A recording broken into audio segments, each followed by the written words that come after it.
Good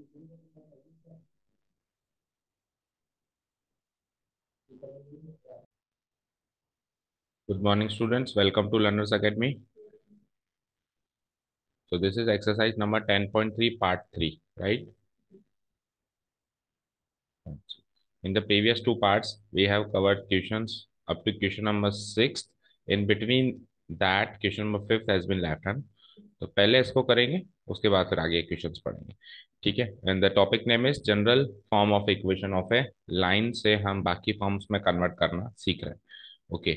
जैसा कि अब उस पे उस प्रोसेस के बीच में, जनरल फॉर्म से कन्वर्ट करने के प्रोसेस के बीच में क्या होगा कि कुछ नए क्वेश्चंस भी पैदा होके आएंगे। वो क्वेश्चंस भी इसी एक्सरसाइज में डिस्कस हो रहे हैं साथ के साथ। ठीक है ना। Okay. So question number 5 read out करते हैं एक बार। Find the points on the x axis whose distance from this line. एक लाइन गिवन है, उससे इसकी डिस्टेंस कितनी गिवन है? 4 यूनिट। ठीक है। Distance between A line and A point सीखा था अपन ने। Perpendicular distance between A line and A point, उसका कॉन्सेप्ट हो गया ये, है ना। क्वेश्चन नंबर 4 हमने किया था, distance of A point from A line, तो उसी का कॉन्सेप्ट हो गया, है ना। बट इसमें क्या गिवन है हमको? इसमें देखो हमको पॉइंट गिवन था, इसमें हमको पॉइंट गिवन ही नहीं है। हमको इस बार डिस्टेंस गिवन है। समझ आया? उसमें पॉइंट गिवन था, डिस्टेंस पूछी थी। इसमें डिस्टेंस गिवन है और पॉइंट पूछ लिया। पॉइंट पूछ लिया, तो पॉइंट पूछ लिया, दैट मीन्स ये पॉइंट किस फॉर्मेट में होता है? x1 y1 के फॉर्मेट में होता है। तो यानी कि x1 y1 निकालना है आपको, यानी x1 की वैल्यू निकालनी है और y1 की वैल्यू निकालनी है। अब द प्रॉब्लम इज दैट कि जब अपन ये इक्वेशन बनाएंगे, मतलब पॉइंट से लाइन की दूरी की एक इक्वेशन ही बनेगी, मतलब फॉर्मूला लगाएंगे जब हम, तो एक ही तो इक्वेशन बनेगी भाई। इस पॉइंट से इसमें जब मैं फॉर्मूला पुटअप करूंगा तो एक ही तो एक्सप्रेशन बनेगा ना। दो थोड़ा ना बनेंगे, एक ही एक्सप्रेशन बनेगा। और इक्वल टू वो जो भी एक्सप्रेशन बनेगा उसको मैं 4 यूनिट्स रख दूंगा जो गिवन है। तो जब एक ही एक्सप्रेशन बनेगा, उस एक एक्सप्रेशन में x1 भी होगा, एक एक्सप्रेशन में y1 भी होगा। तो एक इक्वेशन में दो वेरिएबल है तो सॉल्व कैसे होगा? एक इक्वेशन में तो एक वेरिएबल हो तभी सॉल्व होगा, दो वेरिएबल तो सॉल्व होगा नहीं। तो इसीलिए ये तब तक इम्पॉसिबल है निकालना जब तक वो ये बात नहीं कहता। लेकिन उसने एक इंपॉर्टेंट बात कह दी, ऑन द, तो एक्स एक्सिस पे लाई होने वाले हर एक पॉइंट का वाई कोऑर्डिनेट क्या हो जाता है? 0। तो अब ये एक्सप्रेशन एक ही वेरिएबल में रह गया, इसीलिए ये सॉल्वेबल है। अगर ये यहाँ पे ऑन द एक्स एक्सिस या ऑन द वाई एक्सिस, ये इन दोनों में से कोई बात ना कहे, तो केवल इतनी सी बात कह दे, फाइंड द पॉइंट, तो ये क्वेश्चन अभी इस फॉर्मेट में अनसॉल्वेबल माना जाएगा। दूसरी चीज, एक और चीज फोकस करने की, फाइंड द पॉइंट्स बोला है, पॉइंट नहीं बोला है। क्या बोला है? पॉइंट्स। दैट मीन्स एक से ज्यादा पॉइंट भी हो सकते हैं। ठीक है ना, एक से ज्यादा पॉइंट भी ऐसे हो सकते हैं। ठीक है। चलो, तो इसको समझाने के लिए देखो, हमको जो इक्वेशन ऑफ लाइन गिवन है वो भी इंटरसेप्ट फॉर्म में गिवन है ना। तो हम इसको समझाने के लिए एक छोटा सा ग्राफ बनाने की कोशिश करते हैं। और इंटरसेप्ट फॉर्म में अगर इक्वेशन गिवन हो तो ग्राफ बड़ी आसानी से बन जाता है। बन जाता है। देखो, एक्स का इंटरसेप्ट है 3, तो 1 2 3। ठीक है। और वाई का इंटरसेप्ट है 4, तो 1 2 3 4। तो ये लाइन बन जाएगी इंटरसेप्ट फॉर्म में। तो ग्राफ हम यूं बना देते हैं। वैसे तो किसी भी फॉर्म में यूं बना देते हैं, ऐसी बात नहीं है, बट इंटरसेप्ट फॉर्म में और आसानी लगती है। तो एक रफ फिगर तैयार करें तो ये लाइन हो गई, लाइन एल। ठीक है। ओके, इस पॉइंट के कोऑर्डिनेट्स 3 0, पर वैसे मार्क करने की जरूरत नहीं है इस पॉइंट के कोऑर्डिनेट्स के, तो केवल रफ आइडिया देने के लिए था आपको, है ना। अब एक्स एक्सिस पे कोई पॉइंट लाई कर रहा है जो इससे 4 यूनिट की दूरी पर है। ठीक है। अब सपोज करो एक्स एक्सिस पे यहाँ पे वो पॉइंट लाई कर रहा होगा, तो इससे इसकी परपेंडिकुलर दूरी क्या होगी? 4 यूनिट होगी। ऐसा क्वेश्चन हो गया ये, है ना। और एक्स एक्सिस पे यहाँ पे जो भी पॉइंट लाया कर रहा होगा उसके कोऑर्डिनेट्स क्या लिखूंगा मैं? x1 0। Is this thing clear? मान लो इस पॉइंट को हमने ए मार्क कर दिया या पी मार्क कर दो, चलो। तो इस पी पॉइंट के कोऑर्डिनेट्स हो गए हमारे x1 0। और ये जो परपेंडिकुलर, फुट ऑफ परपेंडिकुलर, इसको क्यू रख ही देते हैं। तो अगेन अपने को क्या निकालनी? डिस्टेंस पी क्यू निकालनी है। समझ आया? चलो, तो लिखना स्टार्ट करते हैं। सबसे पहले इक्वेशन गिवन है उसके बारे में बताते हैं। Here the equation of line L is given in its, अभी कौन सी फॉर्म में गिवन है? Intercept form. In its intercept form as follows.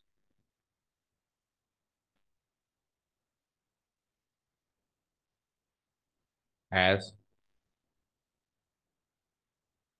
As कैसे गिवन है लिख देता हूं मैं, x/3 plus y/4 equal to 1। तो ये अभी किस फॉर्मेट में गिवन है, इंटरसेप्ट फॉर्म में गिवन है। मुझे बताओ distance between A point and A line के कॉन्सेप्ट में हमको कौन सी फॉर्म में इक्वेशन पसंद है, बोलो। ये कॉन्सेप्ट मतलब इस क्वेश्चन में कॉन्सेप्ट कौन सा लगना है, इस क्वेश्चन में कॉन्सेप्ट लगना है distance of A point and A line perpendicular distance. तो उसमें जो इक्वेशन ऑफ लाइन गिवन होती है वो कौन से फॉर्मेट में गिवन होती है कि फिर हम फॉर्मूला लगा देते हैं, जनरल फॉर्म। तो उसको जनरल फॉर्म में कन्वर्ट करना जरूरी है, और मैं एक ही स्टेप में जनरल फॉर्म में कन्वर्ट कर रहा हूँ, और वो आपको भी करना आना चाहिए। देखो 4x + 3y - 12 = 0। बोलो कैसे किया, कैसे, किसको ऊपर लेके।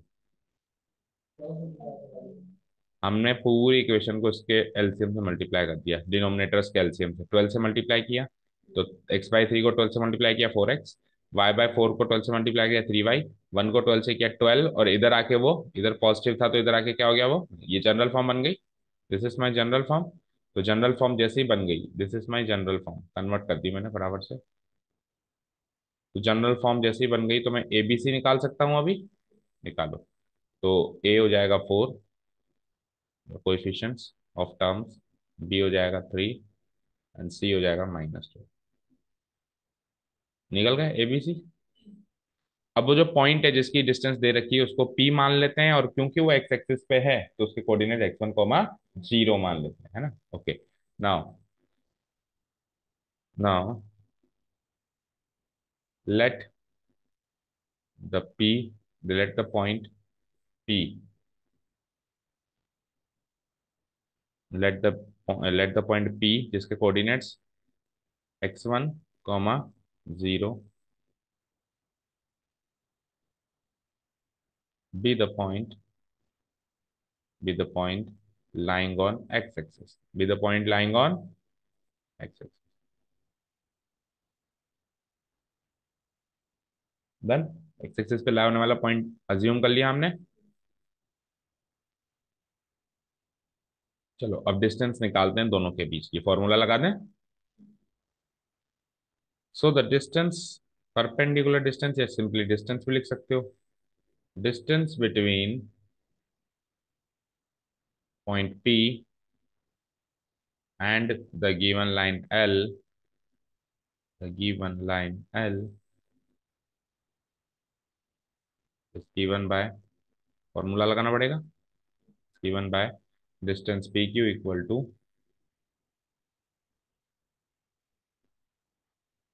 distance PQ equal to, बोलो फॉर्मूला, ax1 + by1 + c का तो modulus divided by a² + b²।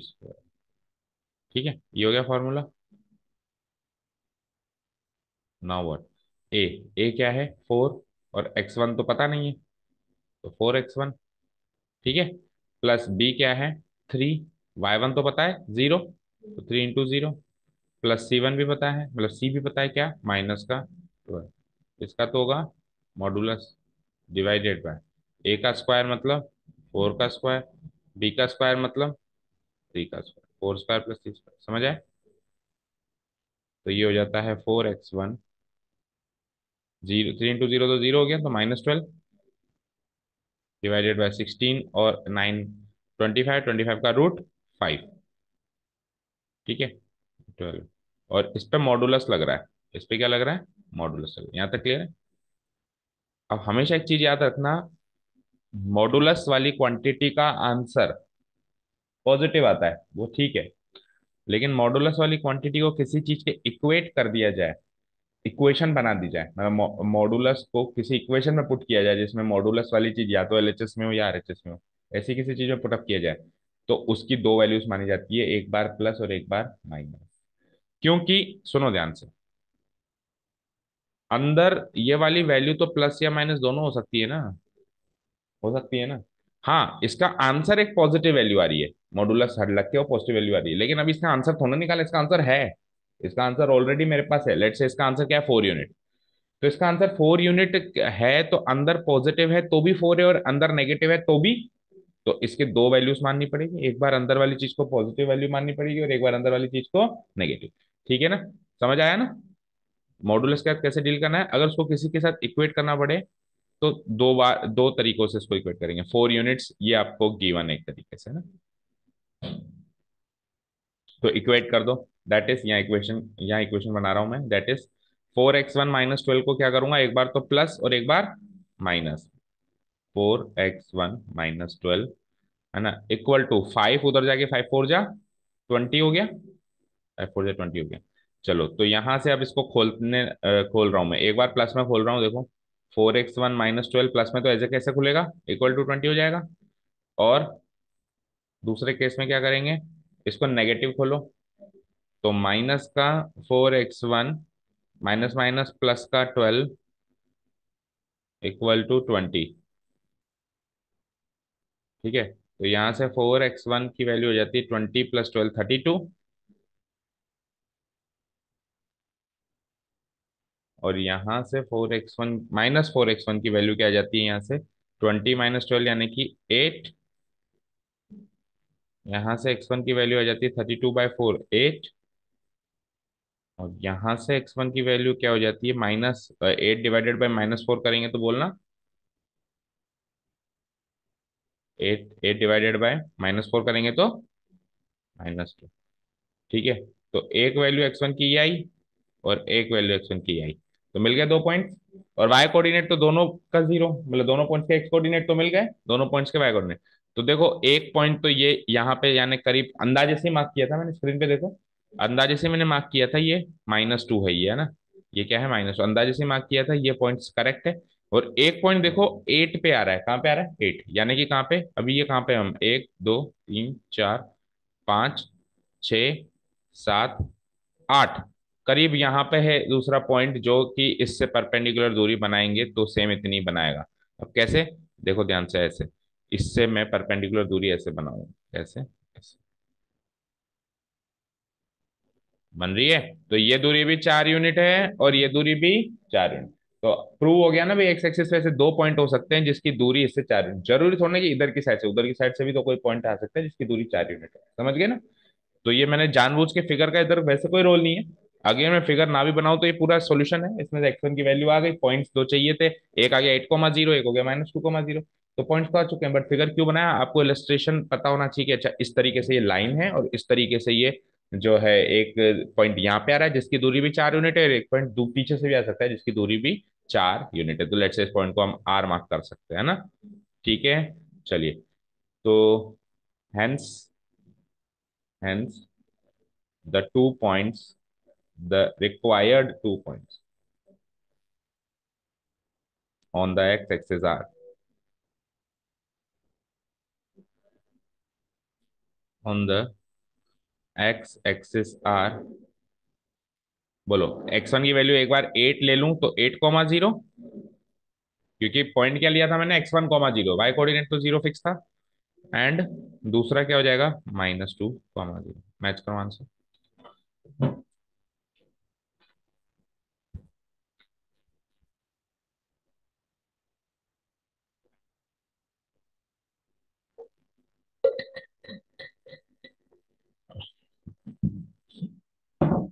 सही है। अब देखो यहां से यहां आने के लिए, कल तक मैं क्या कर रहा था, एक स्टेप लिख रहा था डिवाइडिंग बोथ साइड्स बाय 12, फिर अगली स्टेप में 12 को इधर लेके आ रहा था। अभी अपन एडवांस क्वेश्चंस में आ चुके हैं ना, अब अपन एक्चुअल कन्वर्जन वाली काम थोड़ा ना कर रहे हैं, अब अपन एडवांस क्वेश्चन कर रहे हैं, ठीक है ना, तो इसलिए ये अभी एक ही स्टेप में आप कर सकते हो इन क्वेश्चंस में, लेकिन केवल क्वेश्चन ही ऐसा हो कि रिड्यूस करके बताओ, तो फिर रिड्यूस का पूरा प्रोसेस कि divide multiplying through out by 12, फिर इधर लेके आए। ठीक है, क्वेश्चन के पैटर्न को पहचान के आपको पता लग करना है कि कौन सा स्टेप तो स्किप करना है और कौन सा स्टेप डायरेक्ट लिखना है। ठीक है, चले नेक्स्ट क्वेश्चन पे। Okay, question number now 7th, find the equation of the line parallel to this line passing through this point. देखो एक ऐसी लाइन, जब भी X axis and Y axis का जिक्र ना हो तो मैं इक्विलिडियन ज्योमेट्री में भी बना सकता हूँ फिगर। मान लो ये तो है वो लाइन, मान लीजिए ये तो है एक लाइन, मतलब यहाँ पे दो लाइन है, देखो पैरेलल टू द लाइन कह दिया, तो लेट्स से ये तो है दो लाइंस। ठीक है। ठीक है। एक लाइन की तो इक्वेशन गिवन है, और दूसरा लाइन किस पॉइंट से पास हो रहा है वो गिवन है, और दूसरी लाइन की इक्वेशन चाहिए, समझ गए। Find the equation of the line, एक ऐसी लाइन की इक्वेशन बताओ जो कि एक ऐसी लाइन के पैरेलल है जिसकी इक्वेशन ये है, और ऐसे पॉइंट से गुजरती है जिसके कोऑर्डिनेट्स ये, ठीक है ना। तो लेट से वो लाइन हो गई है L1, है ना। मान लो वो लाइन है L1 और ये L2। तो L1 की इक्वेशन तो मुझे पता करनी है, इसकी इक्वेशन तो मुझे पता करनी है, लेकिन ये L1 एक पॉइंट से गुजरता है वो मुझे गिवन है, -2, 3, कहीं पर भी मार्क कर दो, -2, 3, लेट से इस पॉइंट को A मार्क कर देते हैं, है ना। और जो दूसरी लाइन की, जिस लाइन के ये पैरेलल है, उस लाइन की इक्वेशन गिवन है, क्या गिवन है इसकी इक्वेशन, 3x - 4y +2 = 0। समझ आया। तो डायग्राम इसका जो हुआ इलस्ट्रेट किया, उससे सारी कहानी समझ में आ गई ना। आपको ये क्वेश्चन मार्क निकालना है ना, L1 की इक्वेशन चाहिए, L2 की इक्वेशन मुझे गिवन है, और L1 जिस पॉइंट से पास आउट हो रहा है उसका वो पॉइंट भी, एक पॉइंट भी मुझे गिवन। ठीक है। Now tell me the strategy. सब कुछ पढ़ रखा है अपन ने, जनरल फॉर्म, ये फॉर्म वो फॉर्म, सारा कनेक्शन पड़ा हुआ है। तो कैसे हम, अब ये बस इन क्वेश्चंस में यही दिमाग लगाना है, डायरेक्ट क्वेश्चन नहीं पूछेगा कि भैया स्लोप इंटरसेप्ट फॉर्म यूज कर लो, ये कर लो वो कर लो। हमको हमारी पूरी नॉलेज झोंकनी है ऐसे क्वेश्चंस में, और सोचना है कि अगर एक लाइन की इक्वेशन गिवन है तो उससे पैरेलल दूसरी लाइन की इक्वेशन कैसे निकाली जा सकती है। इसके लिए हमको ये सोचना पड़ेगा कि जब दो लाइंस पैरेलल होती हैं तो उसका कौन सा कॉन्सेप्ट हमने चैप्टर में सीखा है। जब दो लाइंस पैरेलल होती है तो क्या होता है, उनका, उनकी डिस्टेंस इक्वल होती है। उस चैप्टर में थोड़ा ना सीखा है, वो तो बचपन से सीखते आ रहे हैं कि पैरेलल लाइंस के बीच की डिस्टेंस सेम होती है। इस चैप्टर में नया क्या सीखा है, पैरेलल लाइंस के बीच की डिस्टेंस सेम होती है, तो 9 से सीखते हुए आ रहे हैं, 8 से सीखते हुए आ रहे हैं। अभी इस चैप्टर में नया क्या सीखा है, जब दो लाइंस पैरेलल होते हैं तो उनके स्लोप्स इक्वल होते हैं, तो इसका स्लोप इसकी इक्वेशन से निकल जाएगा, वो का वही स्लोप उधर कॉपी पेस्ट हो जाएगा, क्योंकि दोनों के इक्वल है। एक बार इसका स्लोप पता चल गया और एक पॉइंट पता चल गया, तो पॉइंट स्लोप फॉर्म से इसकी इक्वेशन नहीं बन सकती। आप ये देखो उसने दिया क्या है, जिसकी इक्वेशन पता करनी है उसने दिया क्या, एक पॉइंट दिया है। तो आपके माइंड में आना चाहिए पॉइंट दिया है तो स्लोप और मिल जाए, स्लोप उधर से ले लो, क्योंकि दोनों पैरेलल हैं तो इसका स्लोप उसका स्लोप बराबर। समझ गए। ठीक है।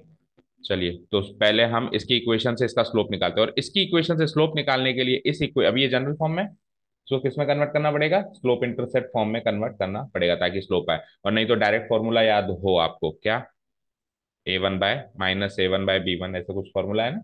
और नहीं है तो चलो आपको कन्वर्ट करके आना चाहिए, ठीक है। ओके, लिखते हैं। है यार, सबसे पहले मैं L2 की इक्वेशन लिख रहा हूँ, the equation of line L2 is given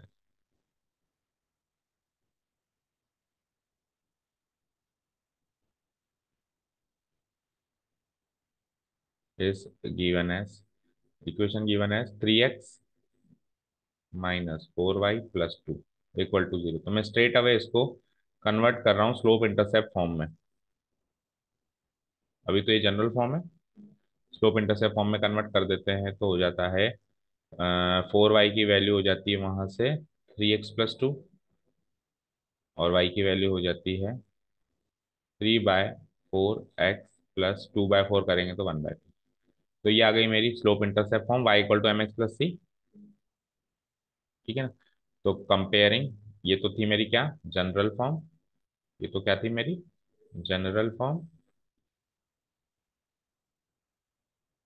और ये क्या आ चुकी है मेरी, स्लोप इंटरसेप्ट फॉर्म। रिड्यूस कर दिया मैंने, जैसे पहले दूसरे क्वेश्चन में कर रहा था इसी एक्सरसाइज के।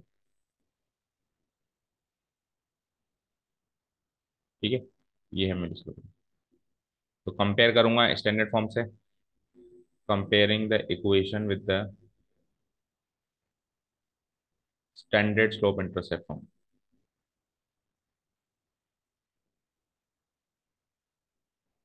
It's standard slope intercept form, that is, क्या है स्टैंडर्ड स्लोप इंटरसेप्ट फॉर्म, देखते हैं। y = mx + c, यही है।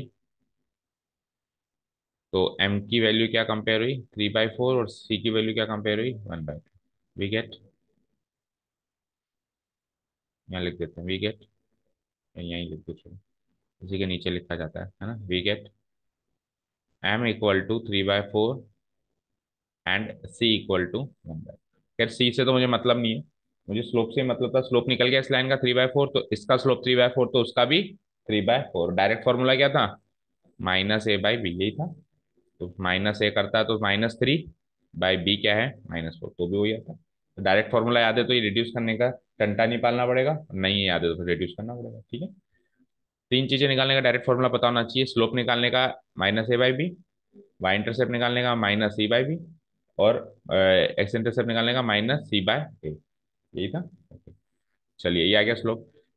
Now it is also given that, ये काम तो यहाँ पे खत्म हुआ। नाउ इट इज, यहाँ लिखता हूँ आगे की कहानी। Now it is also given that,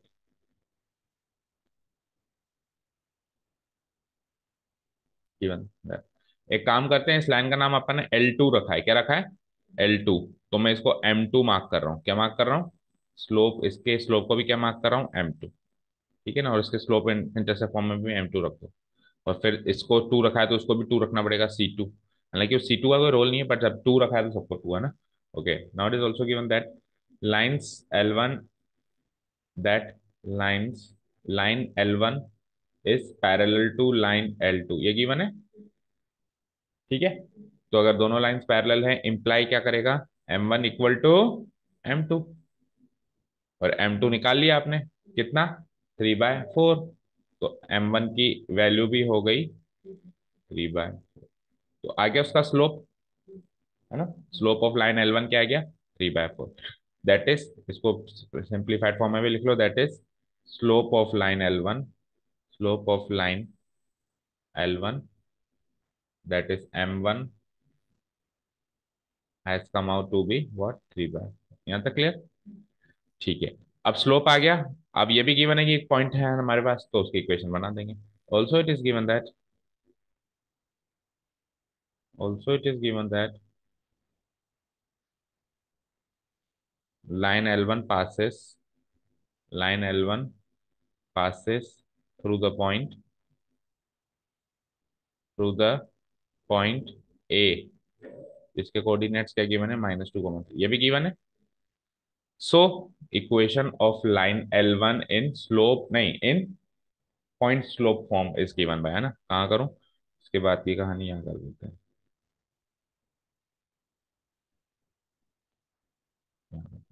So the equation of line L1 in its कौन सी फॉर्म लिखा लगा रहे हैं हम, पता होना चाहिए पॉइंट कौन सा डेटा गिवन है, स्लोप और पॉइंट, है ना। In its point slope form is given bye, हालांकि ये पिछले चैप्टर, पिछले एक्सरसाइज का केस हो गया, लेकिन फिर भी आपको ऐसा नहीं है कि फॉर्मूला याद नहीं होना चाहिए। बोलो पॉइंट स्लोप फॉर्म में क्या फॉर्मूला लगा के इक्वेशन बनती है,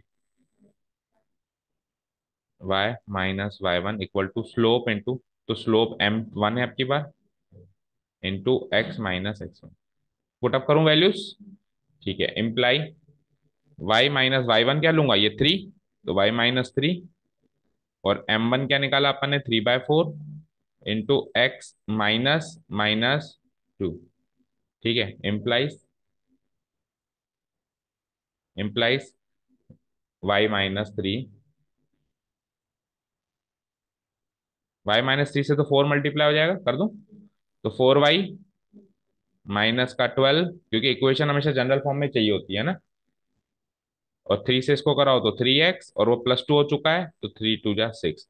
तो सिंप्लीफाइड फॉर्म या जनरल फॉर्म बनती है 3x - 4y +6 + 12 इक्वल टू 0। तो 3x - 4y, 12 और 6 = 18, equal to 0 is the required equation of line L1। Check करो, चेक करो।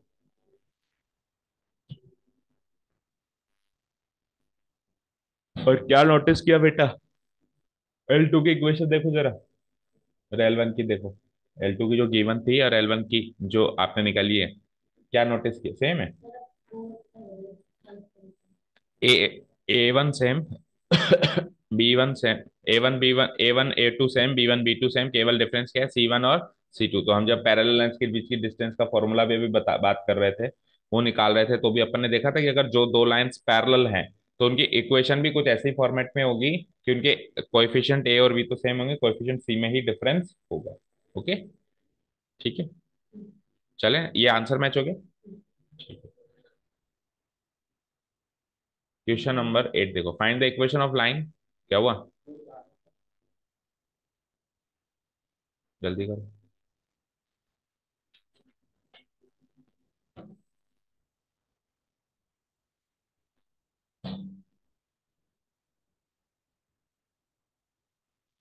अब घर जाके उतारना।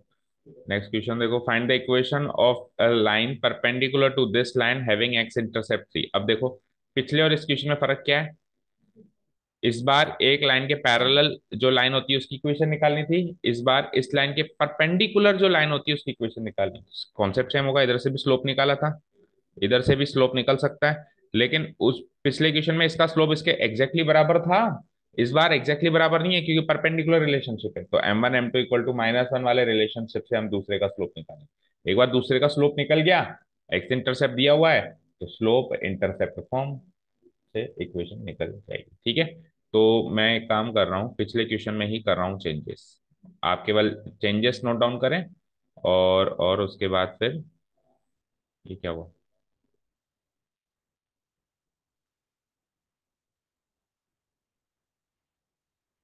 डिलीट हो गया, चलो फिर से बना दो। देखो, लेट्स से कि दो लाइन सबकी बार वही यूक्लिडियन ज्योमेट्री में बनाऊंगा, परपेंडिकुलर बनाऊंगा लेकिन, है ना। लेट्स से एक लाइन ऐसे आ रही है L1 और दूसरी लाइन आ रही है L2 ऐसे परपेंडिकुलर। तो इस बार मैं बाकी के स्टेप्स ना लिख के शॉर्ट में लिखूंगा क्योंकि सेम पैटर्न का क्वेश्चन है, समझ गए। तो लेट्स से ये तो है लाइन L1 और ये है लाइन L2। इनमें से हमको लेट्स से L2 की इक्वेशन तो गिवन है, क्या गिवन है, 3x - 4y + 2 = 0, राइट। और नहीं नहीं, पिछले क्वेश्चन का नोट कर लिया तो, 8 कर रहे हैं ना अभी तो हम। x - 7y + 5 = 0। ठीक है ना, ये तो है इस लाइन की इक्वेशन।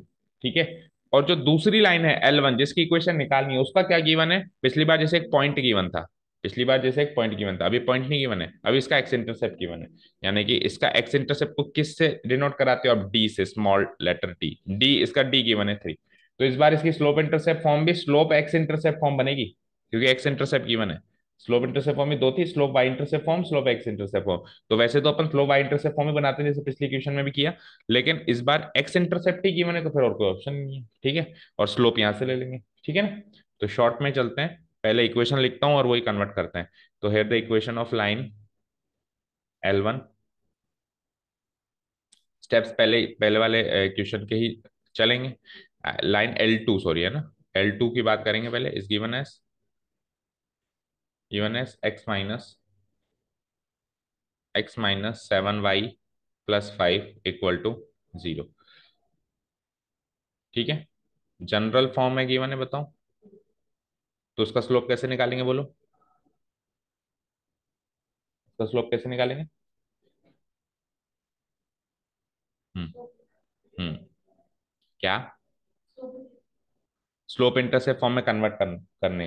तो ऐसा पिछली बार भी किया था, लेकिन फिर मैंने क्या कहा था कि डायरेक्ट भी निकल सकता है। तो एक बार अगर अपन ने रिड्यूस किया इसको स्लोप, पिछली बार तो क्या किया, इसको स्लोप इंटरसेप्ट फॉर्म में रिड्यूस किया। स्लोप इंटरसेप्ट फॉर्म में रिड्यूस करेंगे तो y = mx + c की फॉर्मेट में डालना पड़ेगा, ठीक है ना। लेकिन मैं क्या कह रहा हूँ कि हर बार थोड़ा ना करेंगे, हर बार ऐसी फॉर्म से करें ऐसा कोई जरूरी नहीं है। 10 तरीके हैं तो 10 के 10 तरीके अप्लाई करने आने चाहिए। तो स्लोप निकालने का डायरेक्ट तरीका भी पता होना चाहिए। इससे ए बी सी बताओ क्या है, ए है 1, बी है -7 एंड सी है +5। तो स्लोप डायरेक्ट भी निकल सकता है। स्लोप जिसको सपोज करो मैं M2 से मार्क कर दूं क्योंकि लाइन टू L2 है ना ये, दैट इज M2। क्या फॉर्मूला होता है, -a/b। डायरेक्ट फॉर्मूला भी यूज करना आना चाहिए हमेशा, कन्वर्ट करने का वाला तरीका नहीं होना चाहिए। तो -a/b यानी कि -1/-7 विच इज 1/7। तो इसका स्लोप 1/7 आ चुका है, M2 की वैल्यू क्या आ चुकी है, 1/7। यहाँ तक क्लियर है। चलो, अब क्या गिवन है कि लाइंस परपेंडिकुलर है। Now it is given that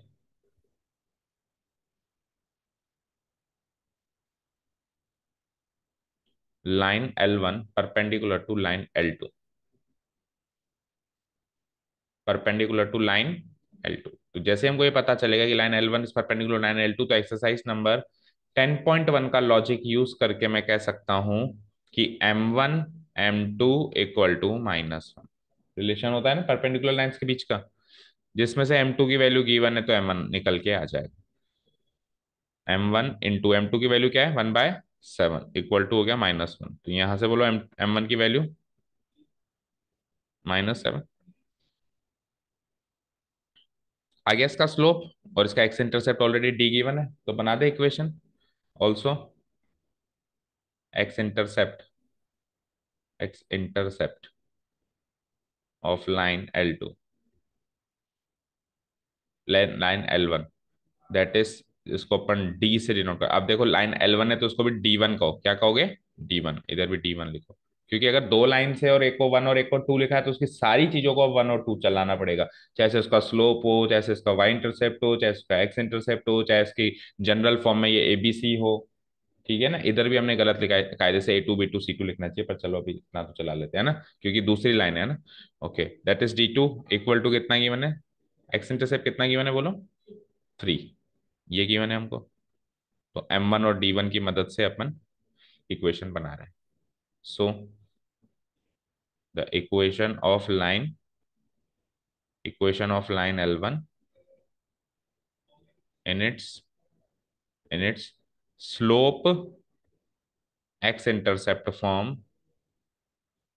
देखो स्लोप इंटरसेप्ट केवल लिख के छोड़ देंगे ना तो वो बाई इंटरसेप्ट मान लेगा, क्योंकि बाई डिफॉल्ट क्या होता है भाई, एक्स इंटरसेप्ट में स्पेशली बताना पड़ता है ना, स्लोप एक्स इंटरसेप्ट फॉर्म, क्योंकि इतनी ज्यादा फेमस नहीं है ये वाली फॉर्म, है ना। और इसीलिए इसमें गलती होती है, क्योंकि फेमस नहीं है तो बच्चे इसके क्वेश्चंस नहीं करके जाते, इस गिवन बाय। याद है स्लोप एक्स इंटरसेप्ट फॉर्म क्या कहती है बोलो। यस, एम की जगह तो M1, क्योंकि लाइन L1 है। ठीक है, आगे x-D1। ठीक है, so it is like y equal to M1 क्या है, -7, x-D1 क्या है, 3। तो करो उसको मल्टीप्लाई करेंगे तो y equal to -7x plus 21। Fine, तो सबको इधर ले आओ उसके पास, तो 7x plus Y -21 equal to 0। Match करो आंसर।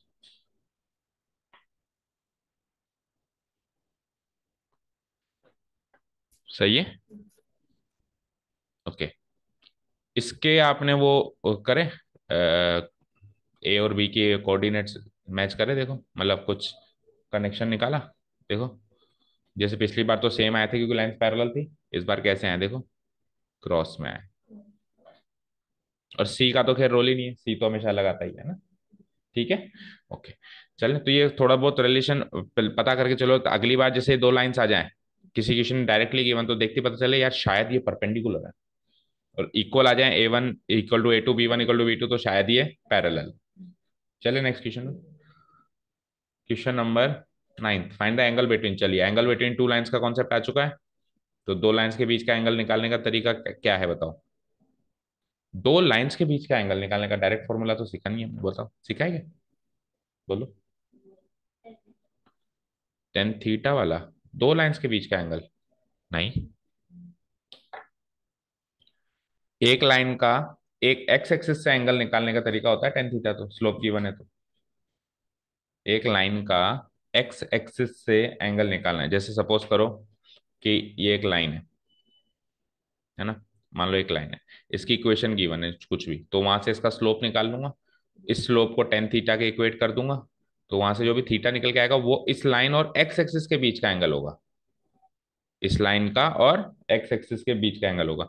दो लाइंस के बीच का एंगल कैसे निकलेगा, दो लाइंस के बीच का एंगल कैसे निकलेगा, द पॉइंट इज दैट।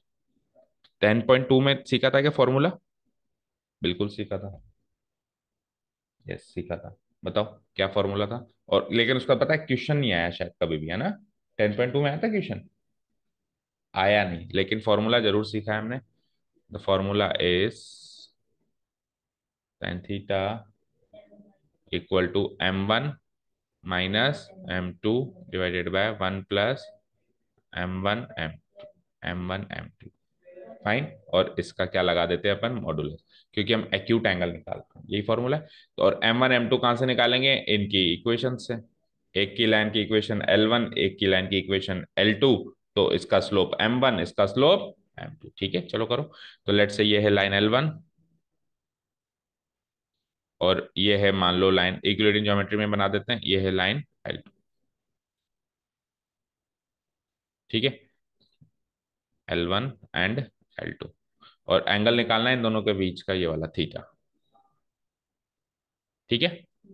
और L1 की इक्वेशन क्या गिवन है, L1 की इक्वेशन गिवन है √3x+y = 1। और L2 की इक्वेशन क्या गिवन है, x+√3y = 1।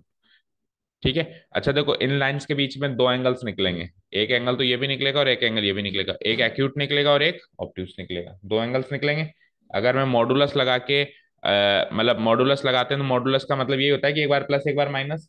तो अगर टेन थीटा की वैल्यू पॉजिटिव लोगे तो एक्यूट एंगल की बात हो रही है, और नेगेटिव लोगे तो ऑब्ट्यूस एंगल की बात हो रही है। और उसने कुछ भी नहीं कहा, तो बाय डिफॉल्ट उसने आपसे एक्यूट एंगल ही पूछा है, यानी आपको मॉडुलस लगाना ही है।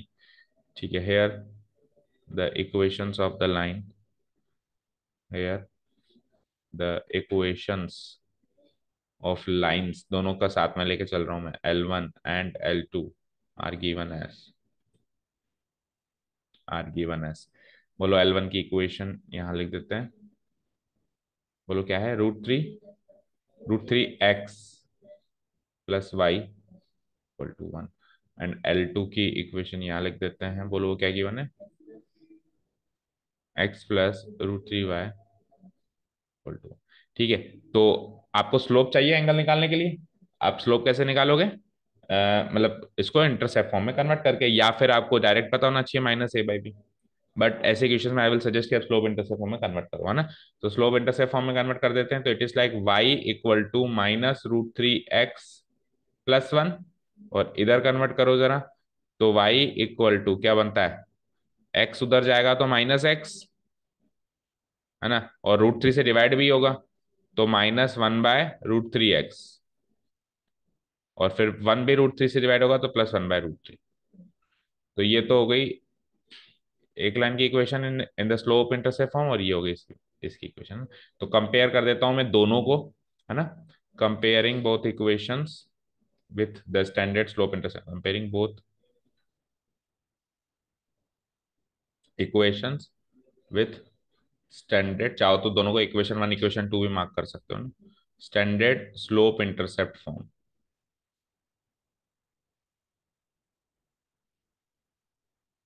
That is, standard slope intercept form क्या होती है, y = mx+c, ये होती है। अब मैं क्या करूंगा, इसको इससे कंपेयर करके इसका स्लोप निकालूंगा, और इसको इससे कंपेयर करके इसका स्लोप निकालूंगा। एक का स्लोप m, जैसे लाइन L1 है तो उसका स्लोप M1, और इसका स्लोप M2, तो वी गेट, वैसे तो एक्स इन वाई वाई इंटरसेप्ट भी मिल रहा है मुझे, C1 C2 भी मिल रहा है, लेकिन उससे मुझे मतलब नहीं है, तो मैं सिंपली स्लोप की बात करूंगा। वी गेट, बोलो M1 तो क्या निकलेगा, slope of, we get slope of line L1, slope of line L1 that is, उसको M1 कहते हैं, क्या निकलेगा, -√3 and slope of line L2 that is उसको क्या कह देंगे, M2। वो क्या निकलेगा, -1/√3। डन। ठीक है। अब क्या करना है अपने को, इन दोनों के बीच का एंगल निकालना है, ये काम करना है। M1 M2 आ गए आपके पास। Now the angle between the two lines,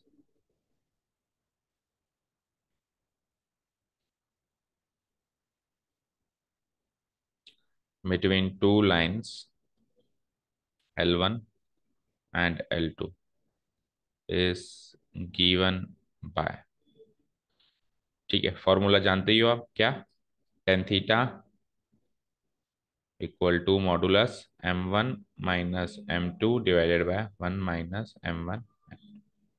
अब इस फॉर्मूला की डेरिवेशन की बात इसमें नहीं करेंगे भी, कहाँ से है ये हम फर्स्ट सेकेंड एक्सरसाइज में करके हैं, राइट। ठीक है, implies tan theta equal to, बोलो M1 क्या आया, -√3 माइनस, और फिर ये दूसरा भी माइनस है तो प्लस हो जाएगा। समझ आया ना, क्योंकि इनके बीच में माइनस साइन है और दूसरा भी माइनस है। डिवाइड बाय 1 - M1 M2, तो M1 कितना है, देखो इसमें ये माइनस है और M1 भी माइनस है, तो मैं ब्रैकेट लगा देता हूँ। M1 क्या है, माइनस का √3 इंटू M2 भी माइनस है, -1/√3। यहाँ तक सारी बात क्लियर है। साइन वगैरह ढंग से लगाने बिल्कुल है ना। इम्प्लाइज, अब इसको थोड़ा सॉर्ट आउट करो, तो टेन थीटा इक्वल टू, √3 को एलसीएम ले लें, तो √3 इंटू -√3, -3 ऊपर आया, +1 डिवाइडेड बाय √3, एलसीएम आ चुका है, डिवाइडेड बाय, नीचे आ जाओ। तो नीचे आ जाओ तो बेटा √3 से √3 कट गया, नीचे तो √3 से √3 कट गया, और ये -(-1) क्या हो जाता है, +1। तो 1 - 1 नीचे कुल मिला के क्या आ गया, 0। क्या आ चुका है, 0। ठीक है, तो मैं क्या कर देता हूं, इसके मॉडुलस लगा देता हूं। ठीक है ना। अब अल्टीमेटली ये जो आएगा वो चीज क्या आएगी, इन्फिनिटी। और टेन थीटा इन्फिनिटी है तो थीटा क्या है, 90 डिग्री। क्या है, 90 डिग्री। इसको कितना भी सॉर्ट आउट करो इन्फिनिटी आएगी, बताओ। तो implies theta equal to 90 degree. तो angle between the two lines कितना है, 90। पहले आंसर मैच करो, फिर आपको कुछ और भी बताते हैं इस क्वेश्चन से।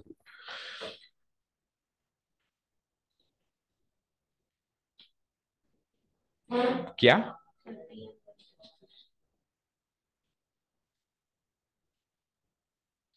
30 and 150?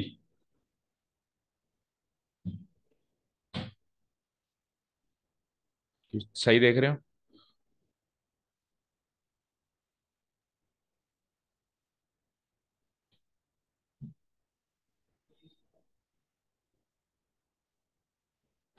फिर क्या गलती करिए, M1 आ रहा है मेरा -√3 और M2 आ रहा है मेरा -1/√3।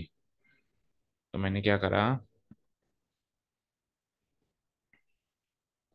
M1 - M2 किया, तो M1 - M2, 1 - M1 M2, 1 - M1 है -√3, M2 है -1/√3।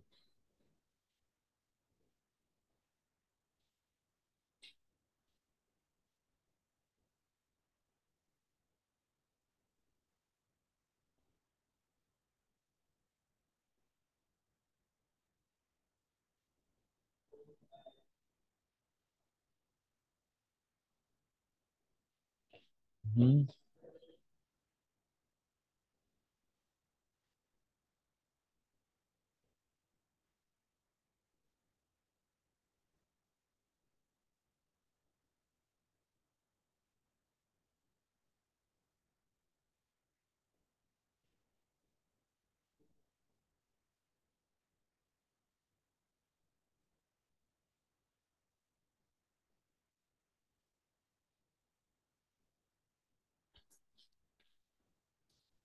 गलती है ना बेटा। एंगल बिटवीन टू लाइंस का फॉर्मूला चेक करो, 1 + M1 M2 है।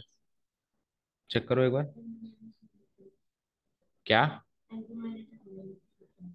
वो तो कोई फर्क नहीं पड़ता, हाँ M2 - M1 आगे। चेक करो,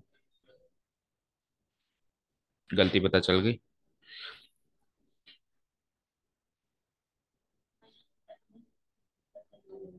तो गलती यह नहीं है कि हम M1 - M2 कर रहे हैं, M2 - M1 कर रहे हैं, वो तो मॉडुलस है वैसे भी। मॉडुलस है तो इधर ये भी हो सकता है वो भी हो सकता है ना, प्लस माइनस दोनों में निकल गया। गलती क्या कर रहे हैं कि नीचे क्या लगा रहे हैं वो चेक करो, 1 - M1, तो इसलिए हमारा नीचे क्या बन गया, वो 0। ठीक है ना।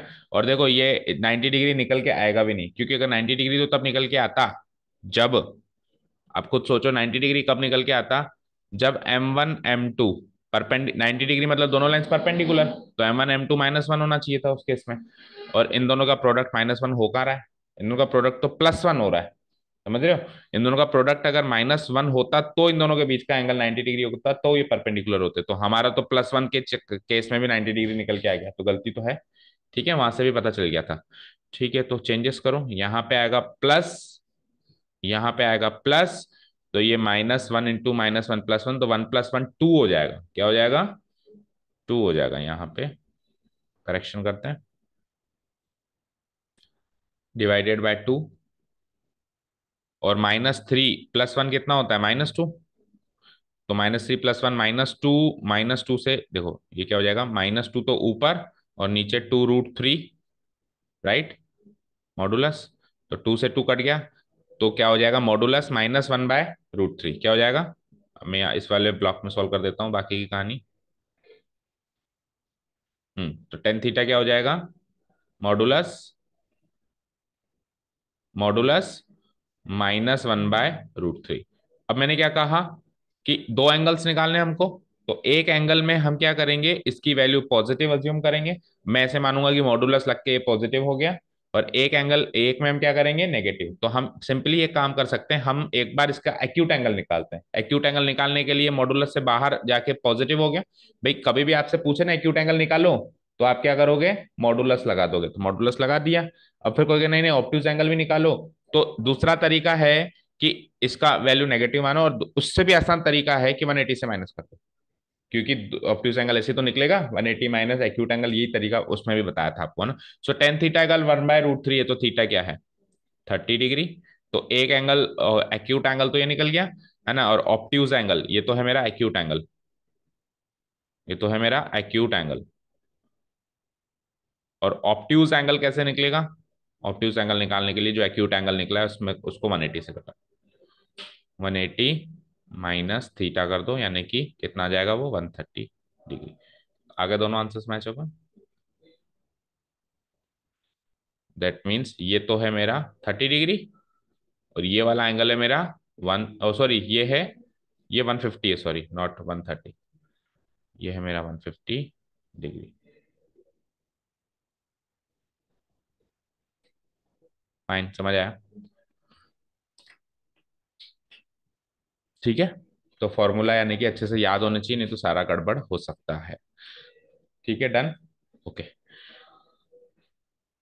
ठीक है, इस बार देखो ये क्रॉस में था बट फिर भी, इस बार ये क्रॉस में था बट फिर भी देखो है ना, ये नाइन परपेंडिकुलर नहीं निकली लाइंस, √3 और 1 1, क्यों, क्योंकि दोनों पॉजिटिव पॉजिटिव है। पिछली बार आप पिछले क्वेश्चन में देखो, पॉजिटिव नेगेटिव होना चाहिए, एक पॉजिटिव नेगेटिव और एक पॉजिटिव नेगेटिव, तभी जाके वो परपेंडिकुलर निकलेंगे। ठीक है ना। चलिए, तो काफी है। कितने क्वेश्चंस कर लिया आज हमने, 9 तक कर लिया है ना। अब कितने बचते हैं, तो खूब है, 18 है। आधे और बचते हैं, अभी तो आधे ही हुए हैं। ओके, चलो बाकी कल देखेंगे। Thank you so much for listening to us, have a nice day, keep learning.